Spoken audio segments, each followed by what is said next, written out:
В Крыму задерживают крымских татар. В разных городах и районах полуострова крымско-татарская молодежь организовала автопробеги в честь дня депортации. Машины стали задерживать. В частности, из Судака поступила тревожная информация.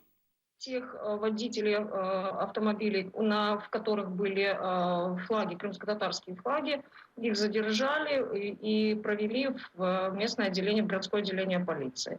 Там у ребят взяли объяснения, ксерокопировали их водительские удостоверения. Матери всех этих ребят задержанных стали возмущаться, то бишь объяснения дали, непонятно почему продолжают задерживать.